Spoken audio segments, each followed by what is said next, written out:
Hello friends, welcome back to my educational YouTube channel. आज आपण English Yuvak Bharati वर्ग 12वीतील सेक्शन 2 पोएट्रीमधील 5वी कविता फादर रिटर्निंग होम अभ्यासणार आहोत. तत्पूर्वी तुम्ही माझ्या यूट्यूब चॅनलला लाईक, सबस्क्राईब व शेअर करा. Learning this poem Father returning Home, we are going to study about the poet, I mean Dilip चित्रे.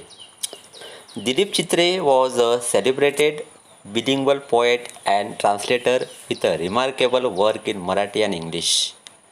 दिलीप चित्रे हा एक प्रख्यात द्विभाषिक कवी आणि अनुवादक होता.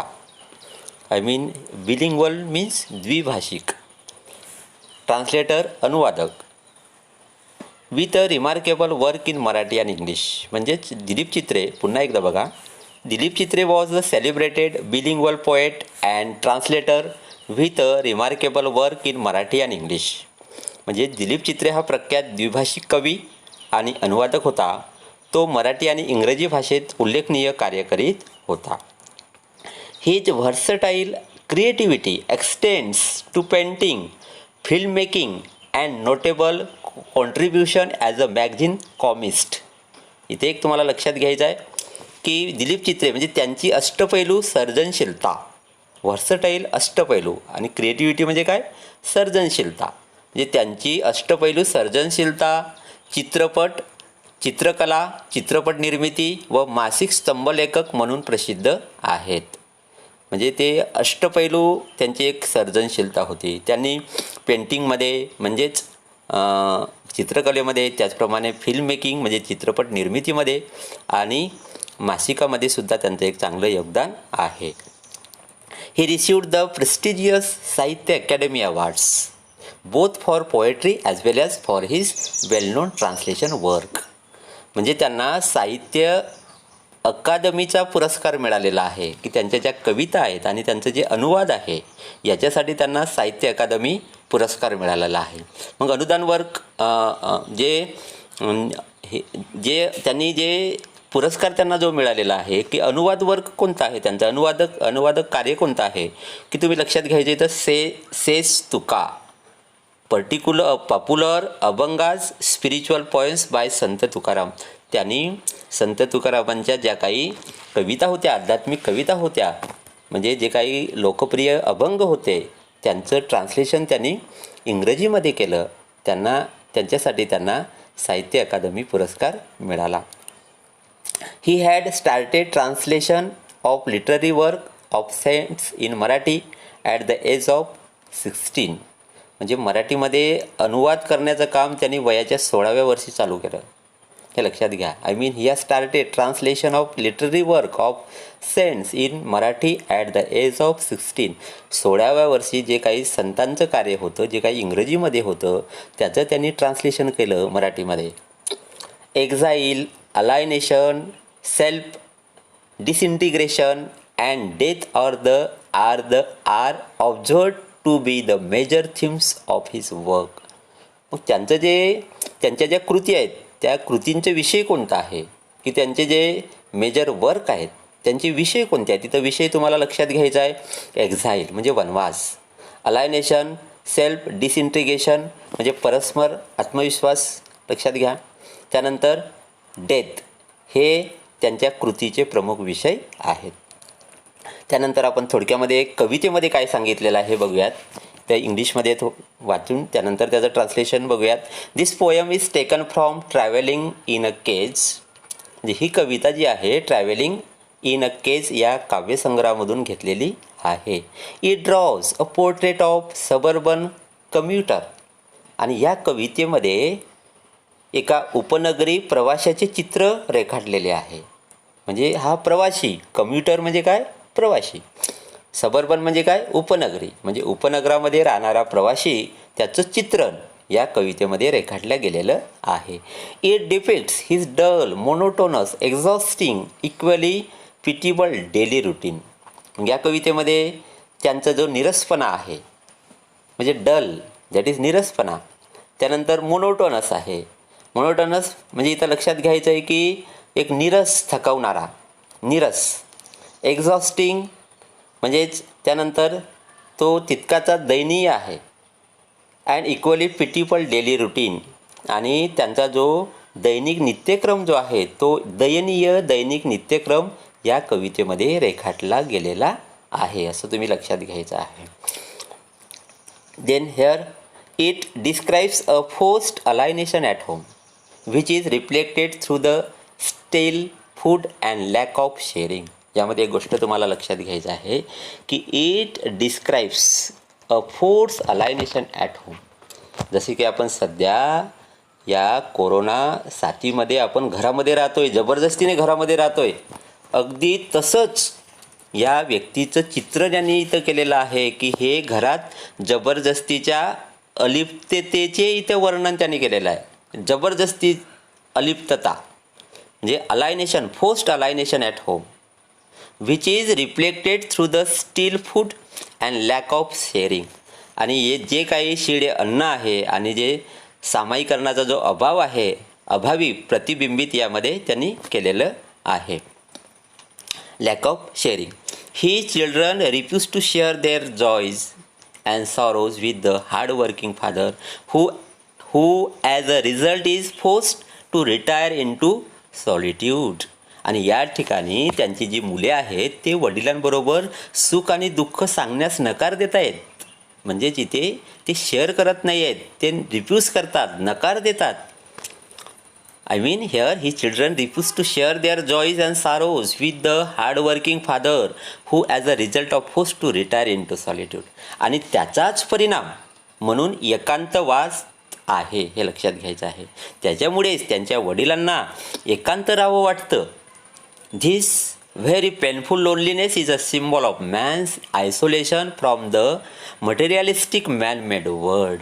यामध्ये आपल्याला एक गोष्ट लक्षात ठेवायचं आहे की ही अत्यंत वेदनादायक एकटेपणा, पेनफुल लोनलीनेस, हे काय आहे? एकटेपणा भौतिकवादी मानवनिर्मित जगापासून मनुष्याच्या अलिप्तपणाचे प्रतीक आहे. म्हणजे भौतिकवादी हे जे एकटेपणा जो आहे, वेदनादायक एकटेपणा, हा भौतिकवादी मानवनिर्मित जगापासून मनुष्याच्या अलिप्तपणाचे काय आहे? एक प्रतीक आहे, असं तुम्हाला लक्षात घ्यायचं आहे. यानंतर आपण कविता इंग्लिशमध्ये रीडिंग करूयात.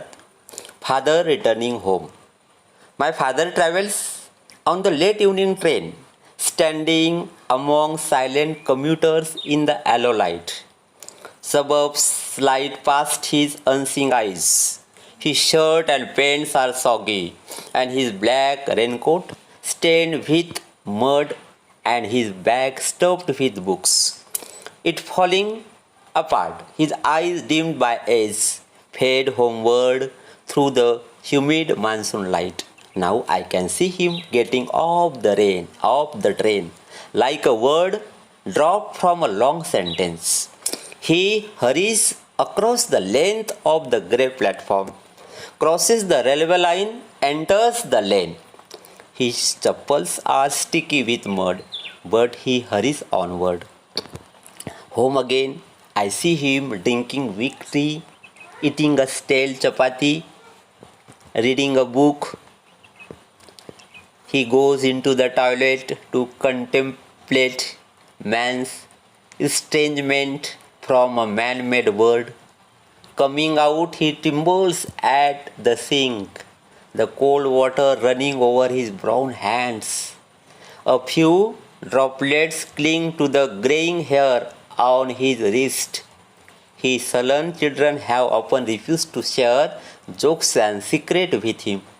He will now go to sleep, listening to the static on the radio, dreaming of his ancestor, grandchildren, thinking of nomads entering subcontinents through a narrow pass. My father travels on the late evening. आता आपण जरा translation बघूयात मराठीमध्ये. Father returning home, वडील घरी परत येत असताना. My father travels on the late evening train standing among silent commuters in the yellow light. म्हणजे यामध्ये या कवितेत कवीने आपल्या वडिलांचे शहरातील उपनगरातील जीवन मांडलेले आहे. माझे वडील संध्याकाळच्या उशिरा येणाऱ्या लोकल ट्रेनमधून प्रवास करतात. My father travels on the late evening train म्हणजेच कवीचे वडील. माय फादर, माझे वडील. इथं you know here, my father means here, you know the here poet's father.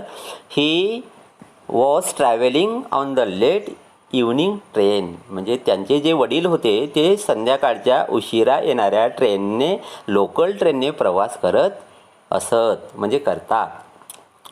Standing among silent commuters in the yellow light. आणि त्यांचे जे इतर जे प्रवासी आहेत, म्हणजे प्रवासात ते इतर प्रवाशांप्रमाणेच शांत पिवळ्या प्रकाशात उभे असतात. स्टँडिंग अमॉंग सायलेंट कम्युटर्स इथं एक गोष्ट तुम्हाला लक्षात घ्यायचं आहे की कम्युटर्स म्हणजे कोण? प्रवासी, पॅसेंजर, की जे ट्रेनने प्रवास करतात त्यांच्याप्रमाणेच हे शांत पिवळ्या प्रकाशात उभे राहतात. Here he stands among silent commuters in yellow light. Next बघा. Suburb slide past his unseeing eyes. His shirt and pants are soggy and his black raincoat.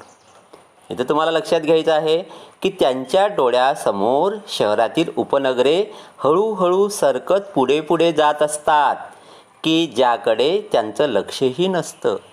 Suburbs slide past his unseeing eyes. म्हणजे यामध्ये ह्या ओळीचं लक्षात घ्यायचं आहे की suburbs slide past his unseeing eyes, की त्यांच्या डोळ्यासमोरच जे काही उपनगरे जे असतात ते हळूहळू पुढे पुढे जात असतात, परंतु त्याकडे वडिलांचं लक्ष नसतं. हे आपल्याला इथे लक्षात घ्यायचं आहे. He shirt and pant are soggy. इथे एक तुम्हाला लक्षात घ्यायचं आहे की what is the meaning of soggy. Soggy म्हणजे काय? की त्यांचे जे पॅन्ट आणि जे काही शर्ट आहे ती कशी आहे? सॉगी आहे. आपल्याला हा शब्द लक्षात ठेवायचा आहे. सॉगी याचा अर्थ काय होतो? की ओलसर. लक्षात काय घ्यायचं आहे? सॉगी मीन्स काय? ओलसर. की he shirt and pant are soggy and his black raincoat stained with mud and his bag stuffed with books. म्हणजे त्यांचा जो शर्ट आणि पॅन्ट जी आहे ती ओलसर आहे आणि त्याच्या काळ्या रेनकोटवर चिखलाचे डाग पडलेले आहेत. स्टेन, हेअर यू नो स्टेन विथ मड, म्हणजे चिखलाचे डाग पडलेले आहेत. इथं तुम्हाला लक्षात घ्यायचं आहे. स्टेन म्हणजे काय? डाग. आणि मड मीन्स काय? ते चिखलाचे डाग पडलेले आहेत. And his bag stuff with books with falling apart. लक्षात घ्या. आणि त्यांची जी पुस्तके कोंबलेली जी पिशवी आहे ते एका बाजूला असते, म्हणजे फॉलिंग अपार्ट म्हणजे बाजूला आहे. म्हणजे त्यांचं वर्णन केलेलं आहे इथं की ते कसे आहेत, त्यांच्याकडे काय काय. लक्षात घ्या की त्यांची स्थिती कशी आहे, की इथं कवीने त्यांच्या वडिलांचं म्हणजे वडिलांचं कसं वर्णन केलेलं आहे इथं तुम्हाला लक्षात घ्यायचं आहे. त्यानंतर बघा. His eyes dimmed by age fade homeward through the humid monsoon night. आणि यामध्ये की त्यांचे आता वय झालेलं आहे, की वय झाल्याने त्यांची नजर जी कशी झालेली आहे? मंद झालेली आहे. हिज, लक्षात घ्यायचं, his eyes dimmed by age म्हणजे त्यांची नजर डिम झालेली आहे. डिम म्हणजे काय? आपण काय म्हणतो? अंधू, म्हणजे मंद झालेली आहे. फेड homeward through the humid monsoon night. आणि ती नजर पावसाळ्यातील दमट रात्री निस्तेज झालेली आहे. लक्षात घ्या इथं की पावसाळ्यातील एक दमट रात्र आहे आणि त्याच्यामुळे ती कशी झालेली आहे? इथं फेड, लक्षात घ्या की निस्तेज झालेली आहे. फेड झालेली आहे, निस्तेज झाले. म्हणजे फेड या शब्दाचा अर्थ काय होतो? निस्तेज. म्हणजे त्यांची नजरसुद्धा निस्तेज झालेली आहे, असं तुम्हाला इथं लक्षात घ्या. त्यानंतरचं तुम्ही बघा की now I can see him getting off the rain. आता कवी म्हणतात की आता ते मला ट्रेनमधून उतरताना दिसतात. Now I can see him getting off. Getting off म्हणजे काय? उतरताना. गेटिंग ऑफ द ट्रेन म्हणजे ते मला आता, मी त्यांना उतरताना सुद्धा बघू शकतो. ते उतरताना मला दिसतात. Like a word drop from a long sentence. लक्षात घ्या. You know this line is very inspiring. Like a word drop from a long sentence म्हणजे जणू एखाद्या लांब वाक्यामधून शब्द गळून पडावा, तसेच ते घाईघाईने लांबलचक असणारा मळकट प्लॅटफॉर्म ओलांडताना इतर लेखकांना म्हणजे कवींना ते दिसतात. I can see him getting off the train like a word dropped from a long sentence. He hurries across the length of the grey platform म्हणजे त्यांनी जो प्लॅटफॉर्म मळकट ग्रे प्लॅटफॉर्म इथं लक्षात घ्यायचं की जो मळकट प्लॅटफॉर्म जो आहे तो ओलांडताना कवींना दिसतात. जी रेल्वे लाईन ओलांडताना कवींना दिसतात.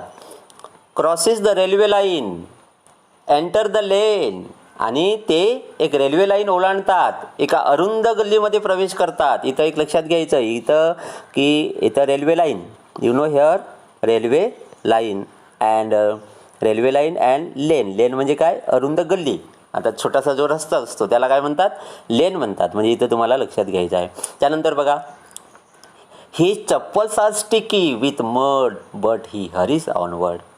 इथं एक लक्षात घ्यायचं आहे की त्यांची जी चप्पल आहे ती चिखलामुळे चिकट झालेली आहे, परंतु ते घाईघाईने पुढेच जात असतात. ही hurries onward.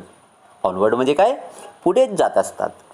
Home again I see him drinking weak tea. त्यानंतर कवी आपल्याला सांगतात इथं की घरी आल्यावर मी त्यांना थंड चहा पिताना पाहतो. I see him drinking weak tea. Weak म्हणजे काय, इथं ॲक्च्युली याचा अर्थ आपल्याला वेगळा घ्यायचा आहे. थंड चहा. चहा कसा असतो, गरम असतो, पण ते थंड चहा पितात. म्हणजे कवी इथं सांगतात की घरी आल्यावर मी त्यांना थंड चहा पिताना पाहतो. Eating a steel chapati, reading a book. त्याचप्रमाणे here you know steel, that is the meaning of stale. It is not stale म्हणजे काय, शिडी अन्न म्हणतो आपण. शिडी चपाती त्यांना खाताना ते बघतात. त्याचप्रमाणे ते पुस्तक वाचताना सुद्धा त्यांना इथे बघतात, असं तुम्ही लक्षात घ्यायचं आहे.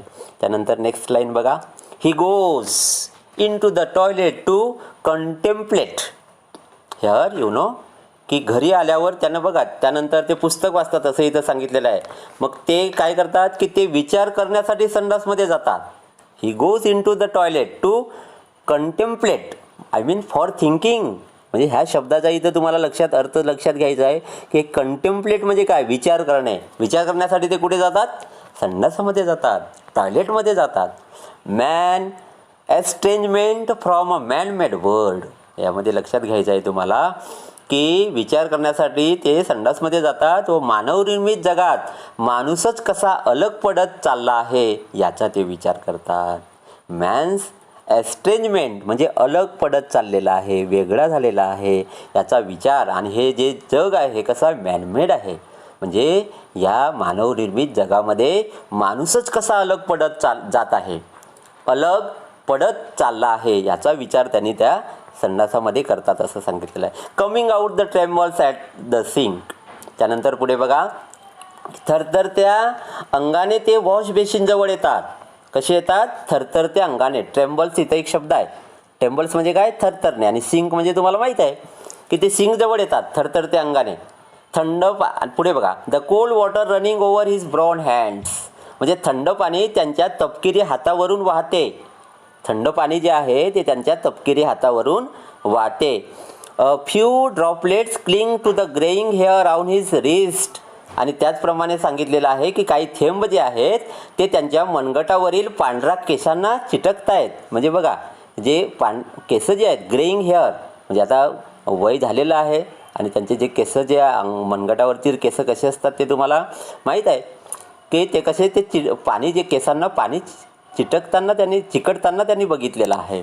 पुढे बघायचं आहे, on his wrist he sullen children have often refused to share jokes and secret with him.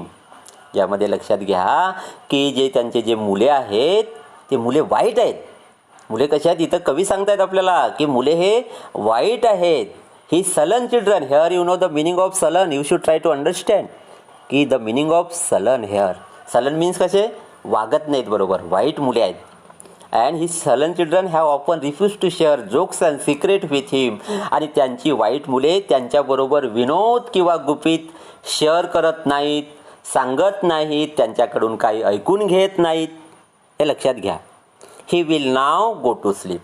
मग नंतर काय घडणार, आता वडिलांबरोबर कोणी जर बोलत नसेल तर शेवटी त्यांना झोपीत जावं लागेल. म्हणजे इथं सांगितलेलं आहे he will now go to sleep. म्हणजेच ते शेवटी काय करतात, झोपेत म्हणजे झोपण्याचा प्रयत्न करतात.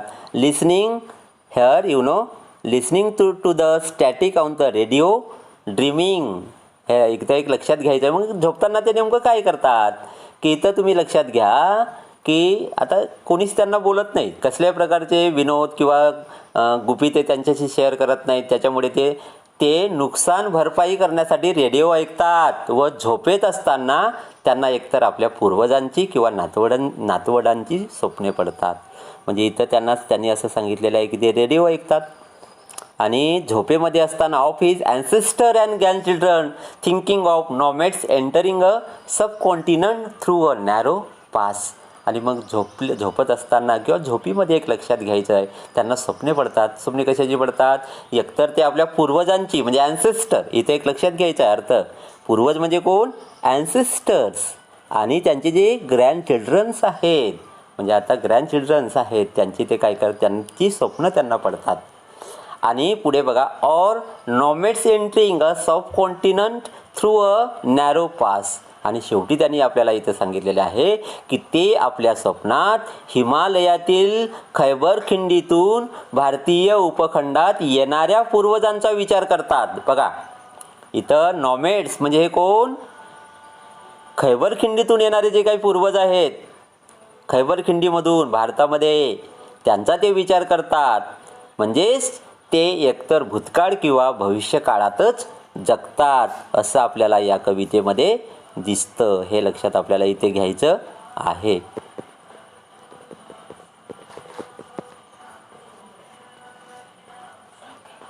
अशा प्रकारे कवीने या कवितेमध्ये त्यांचे जे वडील आहेत त्या वडिलांचे एक वेदनादायक एकटेपणाचे वर्णन केलेलं आहे. वेदनादायक एकटेपणाचं वर्णन केलेलं आहे. पुढचे लेसन पोयम आणि नॉवेल ऐकण्यासाठी माझ्या यूट्यूब चॅनलला सबस्क्राईब करा. धन्यवाद.